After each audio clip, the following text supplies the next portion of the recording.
안녕하세요. 저는 3년이라는 짧은 결혼 생활을 끝내고 돌아온 30대 초반의 여자입니다. 저는 27살에 결혼을 했었는데요. 요즘은 대개 30 넘어서 결혼을 한다는 걸 생각하면 저는 비교적 결혼을 일찍 한 편이기도 하죠. 결혼을 선택할 때만 하더라도 남편을 많이 사랑했고 지금보다 더 행복하게 살 수 있을 거란 기대도 많았습니다. 시댁이 꽤 부잣집이다 보니 시집 잘 간다, 상향혼으로 시집 간다라는 소리도 제법 들었던 것 같고요. 저도 사람인데 당연히 돈이 없는 것보다 돈이 많고 여유 있는 게 좋죠. 애정 넘치는 남편과 여유 있는 시댁. 그래서 저도 꽤나 결혼을 잘하는 줄 알았습니다. 하지만 결혼 생활 그 3년은 제 인생에서 가장 암흑기였던 시절이었어요. 만약 다시 돌아갈 수 있다면 다시는 그런 결혼은 하지 않을 것 같습니다. 처음 그 남자를 만났을 땐 자신감 넘치고 남자다운 모습이 좋았습니다. 저와 그 남자는 같은 회사를 다녔는데요. 그 남자가 저보다 2년 정도 먼저 회사에 들어왔다고 했습니다. 그 남자는 신입사원인 저를 유난히 잘 챙겨주었는데 저도 그런 배려와 관심이 고마웠어요. 그렇게 직장 선후배 사이로 잘 지내다가 그 남자가 먼저 저에게 고백을 했고 저도 호감이 있었던지라 그 고백을 받아들이게 되었습니다. 그런데 사귀고 얼마 안 있어서 그 남자가 얘기를 해주었어요. 자기가 이 회사 오너의 아들이라는 사실을 말이죠. 저희 회사는 직원 수 150명의 중소기업이었는데 남자친구가 저희 회사 대표님의 아들이라는 거예요. 그 얘기를 들었을 때 갑자기 거리감이 좀 느껴지기도 했어요.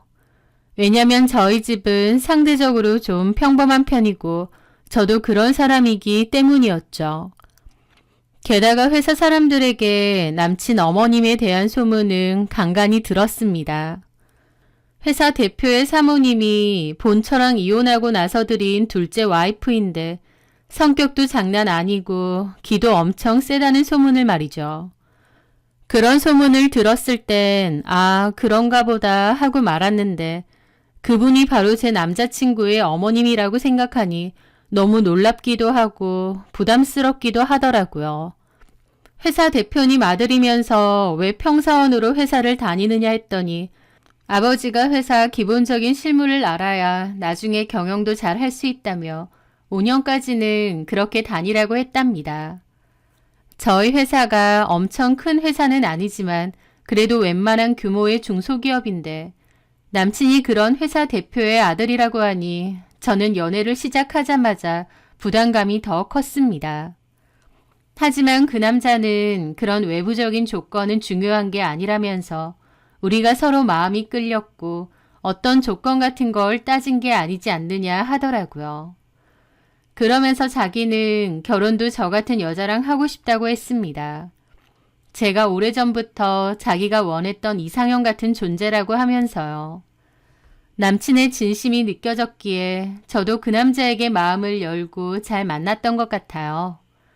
회사 대표의 아들이라던가 이런 거 보지 않고 그냥 그 사람만 본 채 서로 사랑하고 연애를 했던 것 같습니다.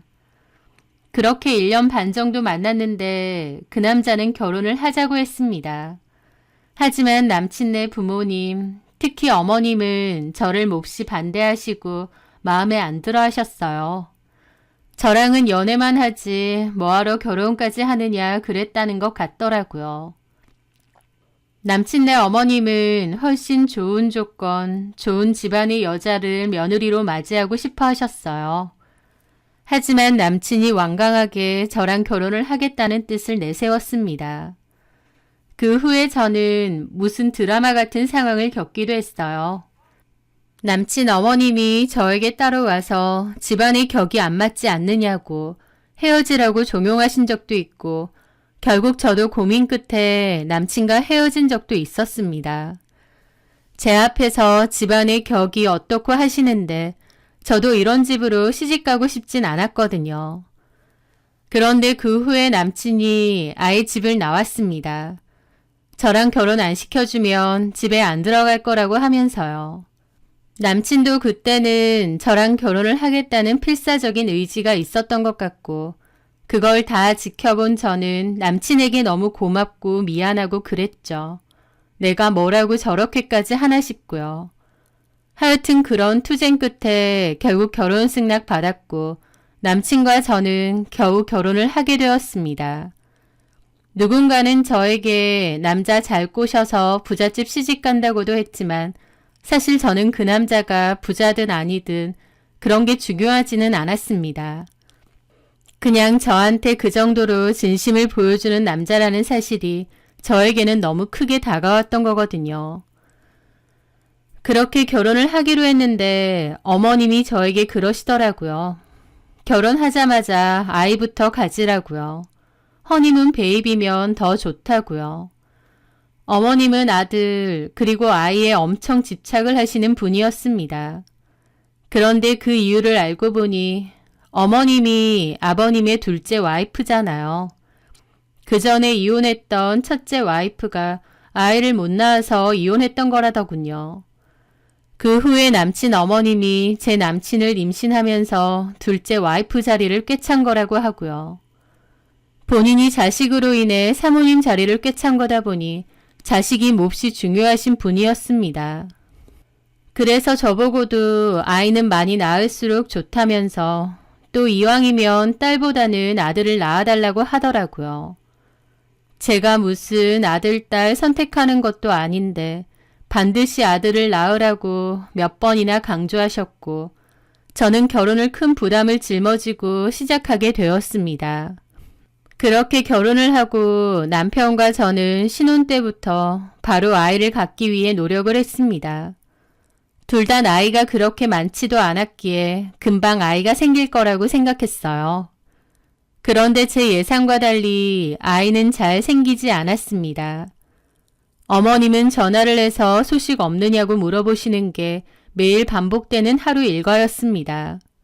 임신에 좋은 음식도 매번 보내시고 하루가 멀다 하고 임신 소식 없느냐 물어보시니 저도 너무 스트레스를 받고 힘들었죠. 초반에는 자연 임신으로도 얼마든지 임신이 될 거라고 생각했는데 그게 쉽지 않자 결국 병원에 가서 검사를 받게 되었습니다. 남편과 저 둘 다 검사를 해봤는데 저보다는 남편에게 문제가 있다고 나왔습니다. 남편의 정자 활동성이 너무 떨어진다는 것이죠. 병원에는 남편더러 살도 좀 빼고 운동도 좀 하고 술이나 담배도 줄이면서 몸 관리를 좀 하라고 했습니다. 남편은 먹는 것을 좋아해서 살이 잘 찌는 편이었는데 운동은 게을리했거든요. 그래서 저랑 처음 만났을 때보다 사귀고 결혼했을 때 무려 8kg가 더 찐 상태였어요. 병원에서는 남편에게 난임의 문제가 있다고 얘기를 했는데 남편은 그 사실을 몹시 기분 나빠하고 자존심 상해하더라고요. 그러면서 그 병원이 돌팔이 아니냐, 제대로 된 곳이 맞느냐 그러는 겁니다. 난임센터 있는 산부인과에서 한 건데 무슨 돌팔인가 싶은데 남편 딴에는 정자질이 떨어진다는 게 몹시 자존심 상했던 것 같더라고요. 게다가 그 사실을 어머님도 아시게 되었는데 어머님도 남편이랑 똑같이 그 병원이 좀 이상한 거 아니냐며 펄쩍 뛰셨습니다. 병원에서는 일단 체중 관리하고 몸 관리하면서 지켜보자고 했으면 남편도 본인 몸이니까 관리하면서 좀 더 자연 임신을 기대해봐도 되잖아요. 하지만 그런 노력도 하기 싫은 건지 아니면 남편의 잘못으로 임신이 안 된다는 걸 인정하기 싫은 건지 하여튼 그 결과를 받아들이지 못했습니다. 그러면서 이번에는 어머님이 알아본 한의원에 가보자고 하시더군요. 거기 가서 진료받고 임신에 도움되는 약도 받아오자면서요. 거기서도 검사를 했는데 거기서는 제 문제라고 했습니다. 제가 몸이 너무 약하고 찬데다가 말라서 그렇대요. 몸이 너무 마르면 임신이 잘 안 된다고 하면서요. 어머님은 그제서야 그럴 줄 알았다고, 네가 문제였다고 저를 타박하시더라고요. 병원에서 검사를 받고 수치상으로 남편의 문제라고 했음에도 기어코 어머님이 잘 아는 한의원에 가서 진맥을 하고 나서 제 탓으로 돌리려는 겁니다. 그게 너무 황당하고 어이없었죠. 하지만 일단은 저도 임신이 빨리 되길 원했다 보니 어머님이 하라는 대로 그 한의원에도 다니고 약도 먹고 침도 맞았습니다. 사실 그 과정에서 남편은 노력한 게 없어요. 병원에서 말한 대로 체중 감량을 위해 노력을 하거나 금주, 금연을 노력한 적도 없습니다. 애꿎은 저만 병원 내내 다니고 어머님의 눈총을 받은 거죠. 어머님은 제가 너무 말라서 임신이 안 되는 거라면서 억지로 살도 찌우라고 하셨어요. 저는 평생 마른 몸이었고 조금 많이 먹으면 잘 체하기 때문에 소식을 하는 습관이 있습니다. 그런데 그맘때 어머님은 저만 보면 너무 말랐다. 저렇게 마르니 애도 안 들어선다. 애 안 가지려고 살 빼는 거 아니냐 등등 저를 구박하고 닥달을 하셨어요. 저는 어머님의 등살 때문에 살을 좀 찌워보고자 보조식품도 먹고 음식도 많이 먹고 했는데 오히려 안 먹던 음식을 너무 과하게 먹다 보니 탈이 나고 몸이 아파서 더 살이 빠져버리기도 했습니다. 하여튼 그맘때 저는 임신이라는 말에 노이로제가 걸릴 지경이었어요. 저는 제가 임신을 하려고 결혼을 한 건가 싶을 정도로 제 모든 일과가 다 임신에 초점이 맞춰져 있었습니다. 어머님은 하루가 멀다 하고 전화해서는 임신이 안 됐는지 영양제와 한약 챙겨 먹었는지 확인하시고 병원 다니고 몸 관리하고 신혼생활을 제대로 즐기지도 못하고 임신. 정말 너무 힘들더라고요. 임신이 안 된다는 게 그렇게 괴로운 일이 될 줄도 몰랐고 또 옆에서 임신으로 닥달을 하는 게 이 정도로 스트레스가 되는 줄도 몰랐습니다. 그런데 그런 저를 더 힘들게 하는 건 남편이었죠. 저랑 결혼을 하겠다고 가출까지 불사했던 사람이 제 남편이었잖아요. 그런데 결혼하고 나서는 그때의 그 열정이 조금도 보이지 않았고 사람마저도 달라진 것 같았습니다. 남편은 제 생각 이상으로 마마보이였고 부모님에게 의존하고 의지하는 게 컸어요. 사귈 때는 전혀 몰랐거든요. 오히려 남자답고 자기 주도적인 사람이라 생각했는데 마치 딴 사람이 된 것 마냥 사람이 달라지더라고요. 시부모님의 말에 벌벌 떠는 사람이었고 또 시부모님에게 잘 보여야 되는 게 몹시 큰 사람이었습니다. 저 정도인데 저랑 결혼하겠다고 가출까지 했던 건 도대체 무슨 바람이 불어서였을까 싶기도 하더군요. 지금 돌이켜보면 남편은 제가 너무너무 좋고 사랑해서 저랑 반드시 결혼을 하고 싶어서 그랬다기보다 부모님에 대한 반항심도 있었던 것 같아요. 평생 부모님이 하라는 대로 하고 살았던 사람이다 보니 결혼 반대에 부딪히자 반항심과 반발심이 강하게 일었고 그게 가출까지 이어진 게 아닌가 싶습니다. 그 남자의 인생에서는 첫 반항 같은 거였겠죠. 어쨌든 결혼을 하고 보니 남편은 완전 딴 사람이었습니다. 마마보이 기질도 기질인데 집에서는 몹시 게으르고 게임을 엄청 하더라고요. 그 남자가 취미로 게임을 조금 한다는 건 알았는데 그 정도로 많이 하는 줄은 몰랐습니다. 제가 산책을 하거나 영화라도 보러 가자고 해도 방에 처박혀서 게임하는 걸 더 좋아했고 저랑 있을 때도 늘 핸드폰에 콜을 받고 지냈습니다. 폰으로 게임을 한다고요. 게다가 탄산 음료도 늘 달고 살았고 술도 많이 먹고 담배도 많이 폈습니다. 하여튼 몸에 안 좋은 건 다 골라서 했고 남편 몸 상태도 좋을 수가 없었죠. 그러니까 산부인과에서도 남편더러 임신을 원하면 몸 관리 좀 하라고 했던 거고요. 근데 정작 해야 되는 남편은 안 하고 어머님은 오롯이 제 탓이라며 저만 들들 볶아대는 거였습니다. 초반에는 저도 임신에 대한 의지가 컸어요. 그래서 스트레스를 좀 받더라도 어머님이 하라는 대로 최선을 다했습니다. 또 저도 아이를 좋아하고 아이를 좀 빨리 갖고 싶은 마음도 있었어요. 그런데 시간이 흐르고 아이는 안 생기고 어머님의 압박이 심해지면서 저도 너무 스트레스가 심해지고 힘들더라고요. 또 임신 문제뿐만 아니라 시부모님은 기본적으로 저를 무시하고 깔보는 게 강했습니다. 부잣집에 시집 오고 싶어서 일부러 우리 순진한 아들한테 접근한 거 아니냐는 식으로 돌려 말하신 적도 많았죠. 그런 행동들과 말투들이 다 너무 상처였지만 그래도 남편만 굳건하게 제 편이었다면 상관없었을 겁니다. 게으르고 실망스러운 모습을 보여주는 것과는 별개로 갈수록 저한테 짜증도 많이 부리고 저를 함부로 대하더라고요. 어머님한테도 제 얘기를 많이 듣는 것 같고 둘이서 제 욕도 꽤나 한 것 같고요. 남편은 가출까지 감행할 정도로 제가 좋다고 할 땐 언제고 이제는 자기 엄마가 생각하듯이 제가 지 돈 보고 접근했다고 생각하는 것 같았습니다. 저보고 농담 반 진담 반으로 결혼해서 너도 팔자 폈다고 하질 않나. 자기도 많은 걸 포기하고 저랑 결혼했다고 하질 않나. 누가 결혼해달라고 다리 붙잡고 매달린 것도 아니고 오히려 헤어지자는 사람 그토록 붙잡은 건 남편이었습니다.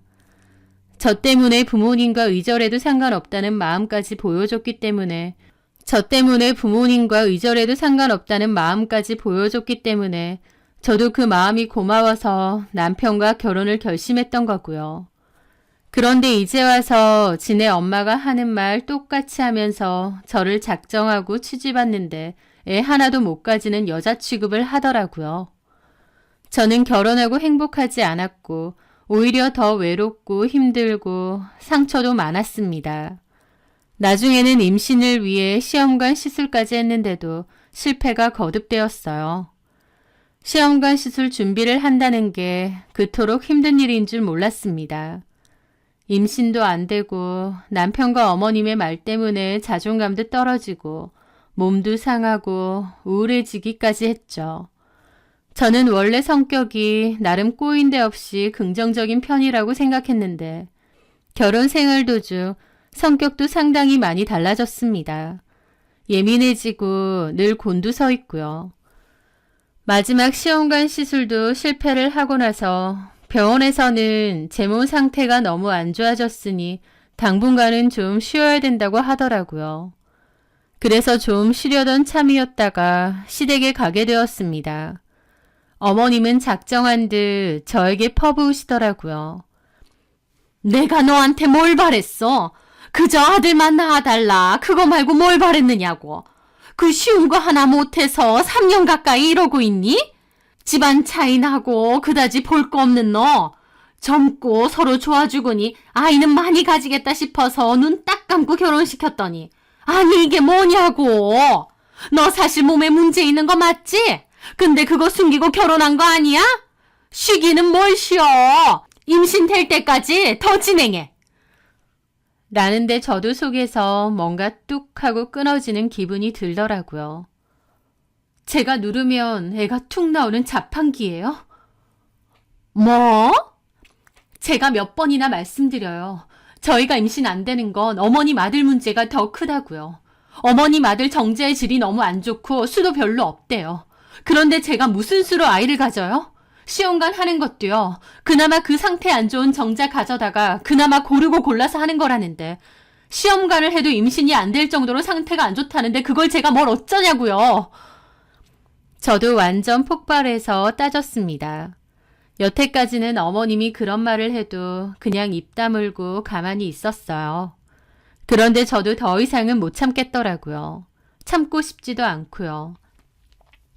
힘들게 한 결혼이니만큼 저도 저 혼자만 참으면 된다고 생각했는데 제가 이걸 왜 참아야 되는지 이제는 모르겠는 겁니다.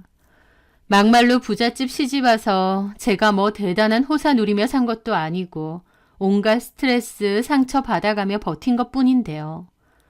제가 흥분해서 따지고 드니 시부모님도 눈이 뒤집혔죠. 남편은 저더러 미쳤느냐 그러고 어머님은 이제야 본성 나온다고 손가락질 하는 겁니다. 저는 그 자리에서 제 가방 들고 일어났습니다. 3년 참았습니다. 본성 나온다고요?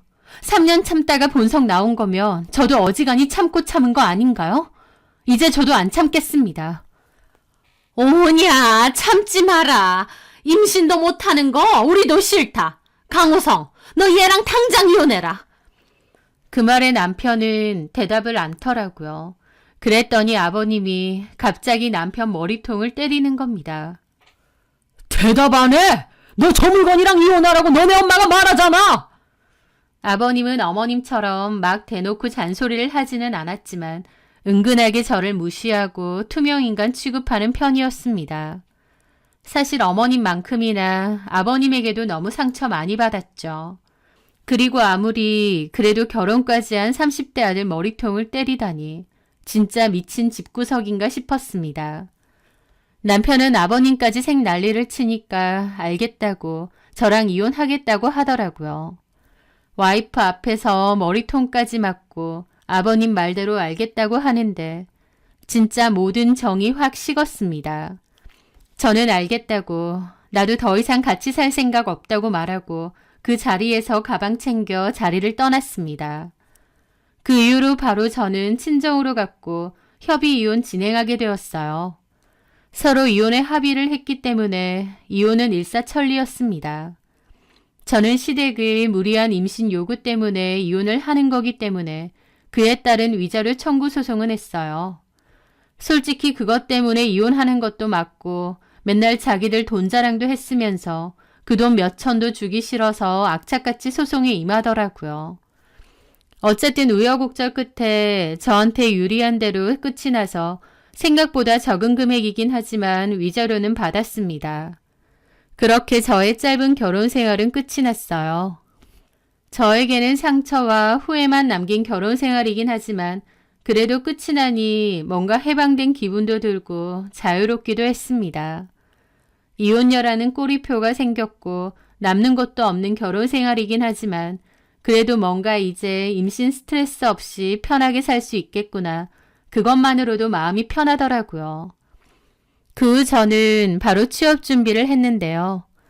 길지 않게 회사를 다니다가 그만둔 거다 보니 경력 인정을 받기가 쉽지 않고 일을 구하는 것도 쉽지 않더라고요.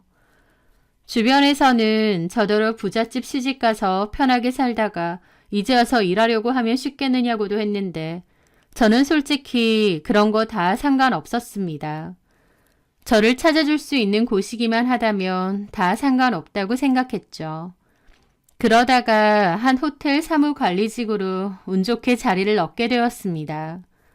저는 거기서 열심히 일을 했죠. 그렇게 이혼의 아픔도 딛고 제 생활을 열심히 하던 중 저는 전 남편의 재혼 소식을 듣게 되었습니다. 저랑 서류 정리하고 1년 정도 지났을 땐데 벌써 재혼을 한다더군요. 전 남편이 자기 카톡이니 SNS에 결혼 사진을 올려두었기 때문에 저도 확인하게 된 거고요. 전 남편은 마치 재혼이 아닌 것 마냥 휘황찬란하게 재혼을 준비하더군요. 저는 그 웨딩 사진 속 여자도 보게 되었습니다. 기분이 묘하더라고요. 남편 놈과 시댁에 질려서 이혼했고 이혼 후 허심탄회하게 잘 살았습니다. 딱히 전 남편에 대해서 떠올린 적도 없고요. 하지만 그래도 전 남편의 결혼 소식을 듣게 되니 기분이 좋지는 않더라고요. 미련이나 이런 게 아니라 참 그 집은 뭐든지 쉽나 보다 싶어서 씁쓸했다고나 할까요? 그렇게 또 얼마간의 시간이 흘렀을 때였습니다. 저는 업무 때문에 저희 호텔 안에 있는 카페에 가게 되었는데요. 그 카페에서 우연히 낯익은 사람을 보게 되었습니다. 그 사람은 바로 전 시부의 운전기사 겸 일을 봐주는 장비서였어요. 사실 수행비서까지 쓸 정도의 회사 규모나 재력까지는 아니었는데 아버님이나 어머님은 운전기사 겸 수행비서를 고용해서 운전도 맡기고 집안의 잡다한 일도 대신 맡기고 했었거든요. 저랑 결혼하고 나서 뽑은 사람이다 보니 당연히 저도 얼굴을 잘 알고요. 그런데 그 장비서가 마침 지나가는 겁니다. 저는 멀리서 알아봤는데 장비서는 저를 못 알아보고 지나쳤죠. 저는 혹시 전 시부도 여기에 같이 왔나 싶더라고요. 전 시부 수행 비서니까요. 이제 와서 마주치면 껄끄럽기도 하니까 그냥 내 할 일 하고 얼른 나가야겠다 싶었죠. 그런데 가만 보니 장비서는 전 시부를 모시고 온 게 아니라 어떤 여자랑 온 거였습니다. 저는 힐끗 봤는데 호텔 카페에서도 가장 구석진 자리로 가더라고요. 그리고 어떤 여자랑 대화를 했습니다. 장비서의 여자친구인가 싶었고 별 생각 없이 제 일을 하고 있는데 잠시 후 장비서랑 옆에 여자가 자리에서 일어나 팔짱을 끼더니 카운터로 가서 계산을 했습니다. 저는 카운터 근처에서 업무상 체크할 게 있어서 서 있었다 보니 바로 옆에 왔더라고요. 저는 이제 아무 사이 아닌데 아는 체 하기가 껄끄럽기도 하고 장비서도 썩 저를 아는 체 하고 싶진 않을 것 같았습니다. 그래서 그냥 모른 체 하고 있었는데 다행히 장비서도 저를 못 알아보는 것 같더라고요. 그런데 고개를 문득 돌리다가 장비서 옆에 있는 여자를 보고 좀 놀라게 되었습니다. 왜냐면 모자 아래에 그 여자 얼굴이 너무 낯이 익었거든요. 내가 저 여자를 어떻게 알지? 그 생각이 가득했죠. 잠시 후 장비서는 계산을 하고는 그 여자와 다정하게 엘리베이터로 갔어요. 저는 장비서 옆에 있는 여자 얼굴이 왜 낯이 익을까 한참을 생각했습니다. 아무리 생각해봐도 선뜻 생각이 안 나더라고요. 그런데 그날 일하다가 가만 생각해보는데 갑자기 그 여자를 어디서 봤는지 생각이 번쩍 떠오른 겁니다. 어디서 봤느냐고요? 바로 남편의 웨딩 사진에서였습니다. 보정을 좀 하긴 했어도 특유의 이목구비와 분위기 그리고 볼 쪽에 점이 하나 있었는데 그게 똑같은 겁니다. 그런데 전 남편이 재혼할 여자인데 그런 여자랑 장비서랑 여길 왜? 진짜 이상하더라고요. 그리고 한편으론 내가 뭔가 잘못 봤나 싶기도 한데 그런 것 치곤 이목구비가 그렇게 비슷하고 점의 위치까지 같을 순 없잖아요. 저는 진짜 미스테리다 생각했지만 그 후 그냥 잊어버리게 되었습니다. 근데 그 일이 있고 10달 뒤 남편이 카톡에 등남을 했다며 애기랑 애기 엄마 사진을 올린 겁니다. 그걸 보는데 기분이 진짜 이상하더군요. 저랑은 3년 동안 온갖 노력을 다해도 안 생기던 아이가 이 여자랑은 재혼하자마자 바로 생긴 거잖아요. 그 사실을 알게 되니 저도 기분이 멍해지더라고요. 정말로 나에게 문제가 있었나? 그래서 임신이 안 됐던 건가 싶기도 하고요. 그런데 그 여자 얼굴을 보는데 다시금 그 일이 번쩍 떠올랐습니다. 그 여자의 얼굴은 전에 제가 봤던 장비서 옆에 있던 그 여자가 맞는 것 같았거든요. 그 순간 머리를 한 대 얻어맞은 것 같은 느낌이었습니다. 그동안 아이가 안 생긴 이유가 저한테 크게 문제가 없고 남편에게 있다고 했잖아요. 3년 동안 온갖 노력을 해도 잘 생기지 않았는데 결혼하자마자 갖게 된 아이. 그런데 남편의 새 와이프 옆에 보통 사이가 아닌 것처럼 있던 장비서. 거기까지 생각하자 사진 속에서 전 남편이 안고 있는 그 아이가 남편의 아이가 아닌 것 같더라고요. 그리고 아직 갓난아기긴 하지만 얼굴도 남편보다는 장비서의 느낌이 더 강했고요. 와, 이게 사실이라면 이 여자도 진짜 미친 여자구나 싶더라고요. 제 추정이긴 하지만 어쨌든 장비서와 남편이 재혼한 여자가 불륜 사이인 것은 확실했습니다. 제 눈으로 직접 봤으니까요. 그걸 깨닫자 전 남편이나 전 시부모가 너무 우습고 불쌍하게 느껴지는 거예요. 그렇게 아들 타령하더니 어디 남의 아이 잘 키워봐라 싶었죠. 저는 그 후로도 한 번씩 전 남편의 카톡 프로필 사진을 확인했습니다. 전 남편은 일부러 저 보란 듯이 더 그런 건지는 모르겠는데 행복해 죽겠는 척 카톡 프로필 사진을 잘 바꿔놓더라고요. 그래서 저도 아이의 얼굴을 계속 보게 되었는데 갈수록 점점 더 장비서의 얼굴이 많이 나오는 겁니다. 저는 사실을 다 아니까 아이의 얼굴에서 장비서 얼굴이 너무 보였지만 남편이나 전 시부모는 상상도 못할 것 같더라고요. 그렇게 1년이란 시간이 흐르고 전 남편은 보란듯이 돌잔치 장소와 시간도 떡하니 띄워놓았더군요. 그런데 공교롭게도 그 돌잔치를 하는 호텔 연회장이 저희 호텔이었습니다. 사실 제가 사는 지역은 큰 호텔이 몇 개 없다 보니 돌잔치나 행사 진행하는 호텔이 거기서 거기긴 했거든요. 제가 여기서 일하는 걸 아는지 모르는지 모르겠지만 어쨌든 여기서 돌잔치까지 진행하는 겁니다.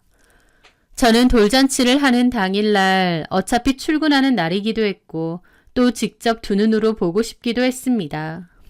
나한테 그렇게 못 가진다고 닥달했던 전 시부모의 얼굴도 한번 보고 비웃어주고 싶었달까요?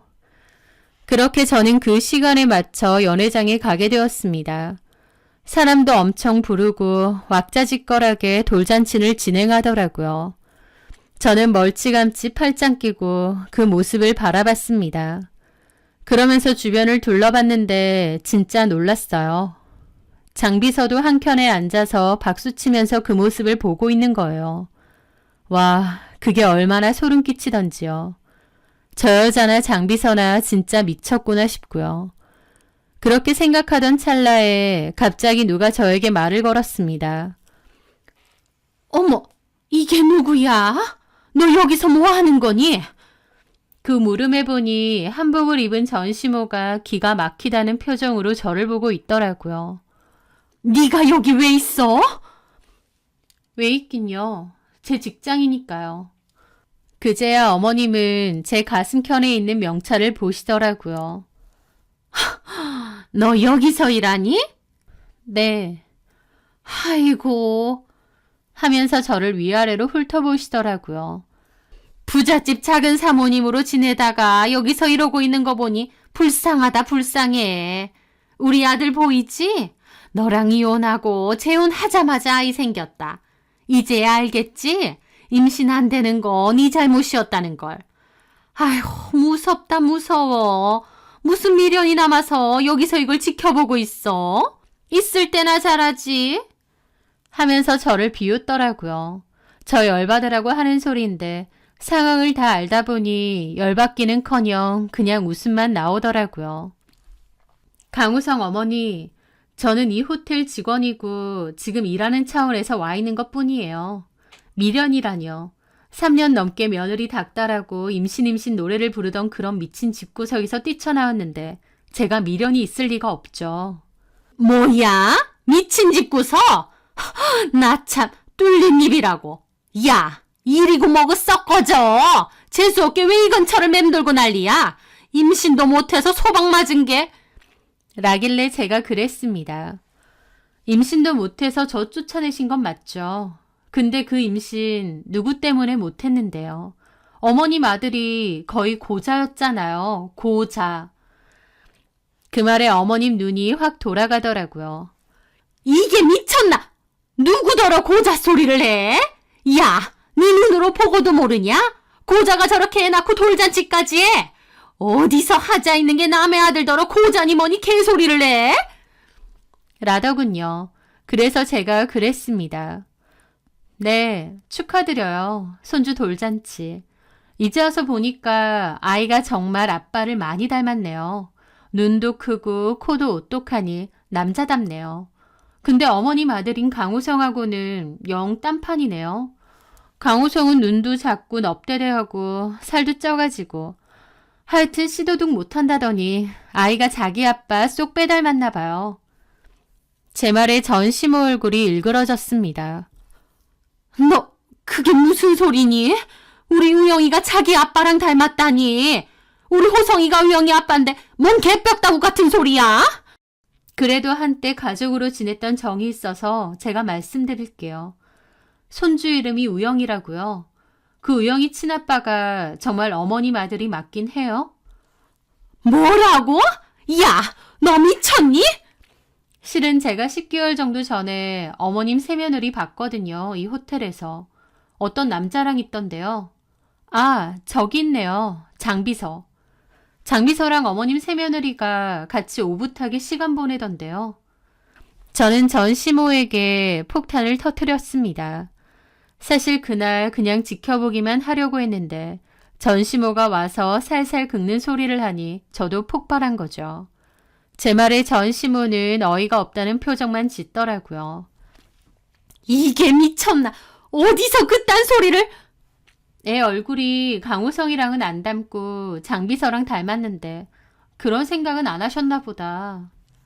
야, 너 입 안 닥쳐? 그래서 제가 그랬습니다. 아줌마, 나 이제 아줌마랑 아무 사이도 아닌데 어따 대고 야니 입 안 닥치니 그딴 소리예요? 뭐라고? 분명히 말해줄게요. 아줌마 아들 병원에서 임신 어렵다고 했어. 시험관 시술로도 실패한 게 아줌마 아들 몸 상태야. 그런데 결혼하자마자 임신? 아줌마도 뭔가 이상하다 싶지 않아요? 어디 한번 확인해 보세요. 친자 검사. 손주랑 아줌마 아들이랑 해보던지 아니면 손주랑 장비서랑 해보던지 어느 쪽이든 친자관계 하나는 나오지 않겠어요? 제 말에 전시모는 입이 떡 벌어지더라고요. 저는 코웃음 치고 그 자리에서 벗어났습니다. 그 일이 있고 다음날 전 남편이 전화가 왔어요. 그딴 소리 짓거렸느냐며 저보고 이혼 당한 거에 앙심 품고 남의 집 망치려고 든다고 소리를 지르더라고요. 그러면서 자기 아들이랑 자기랑 친자 검사해서 그 결과를 저한테 똑똑히 보여줄 거랍니다. 그리고 저한테 그런 헛소리한 대가를 톡톡히 치르래요. 자기들도 가만히 안 있는다고 으름장을 놓으면서요. 어디 그렇게 해보라고 했습니다. 나도 궁금하다고요. 전 남편은 저보고 어디 딱 기다리라고 그랬는데요. 진짜 웃긴 게 그 이후로 한동안 연락이 없었습니다. 친자검사 의뢰에도 요즘은 3, 4일이면 결과 바로 나온다는데 일주일, 2주일이 지나고도 아무런 연락이 없더라고요. 게다가 카톡 프로필 사진에 해놨던 애기 사진도 싹 내리고요. 그것만 봐도 정말 내가 짐작했던 대로 장비서 아들이 맞았구나 싶었습니다. 그리고 한 달 정도 지나서야 전 남편이 밤에 술 먹고 전화가 와서 푸념을 늘어놓는 겁니다. 전 남편 한다는 말이 재혼한 그 여자랑은 집안끼리 아는 사이였다고 했습니다. 그 여자도 짧은 결혼 생활을 하고 이혼을 했던 여자였대요. 집안끼리 서로 알고 그 여자 집도 꽤 부유하다고 하더라고요. 둘 다 이혼을 한 번 했다 보니 집안에서 재혼을 바로 추진을 했고 서로 나쁘지 않은 사이였다고 했습니다. 그런데 결혼하고 나서 바로 아이가 생겼고 전 시부모가 특히 엄청 좋아했대요. 그렇게 아이를 출산했는데 전 남편은 너무 기쁘면서도 한편으론 뭔가 이상한 감이 들긴 했답니다. 겉으로 티는 안 내지만 본능적으로 자기 아이가 아닌 것 같다는 생각을 좀 느낀 것 같기도 했대요. 하지만 그럴 리가 없으니 그냥 애써 그런 기분을 묻고 지냈었답니다. 그런데 제 얘기 듣고 의심이 확신으로 바뀌면서 친자 검사를 했다네요. 저한테는 가만 안 둘 거라느니 어디서 그런 헛소리냐느니 생 난리를 쳤지만 사실은 전 남편도 진작에 뭔가 이상하다는 생각을 했었다는 겁니다. 클수록 아이가 너무 안 닮은 건 둘째치고 그 여자가 평소에도 장비서랑 너무 친해 보이는 것도 있었다면서요. 결국 남편과 아이의 친자 검사 결과 친자가 아니라고 나왔고 집안이 통째로 뒤집어졌답니다. 남편은 장비서랑 아이도 검사를 해보겠다고 했는데 그 전에 그 여자가 아이 데리고 집 나가서 친정으로 갔대요. 그리고 이혼하겠다고 통보했답니다. 아이를 전 남편 애로 속였다가 들키게 되니 도망가고 이혼하겠다고 나온 거죠. 전 시모는 너무 큰 충격을 받아서 안면 마비까지 왔는데 그게 아직도 다 안 풀렸다고 하더군요. 하여튼 그 일로 전 시부모와 그 여자네 친정 부모님하고 개싸움이 났고 이혼 한 해 만에 떠들썩했대요. 지금 이혼 소송 시작했다고 하더군요. 그 과정에서 그 여자가 전 남편에게 그랬답니다. 부모님이 억지로 재혼하라고 해서 한 거지.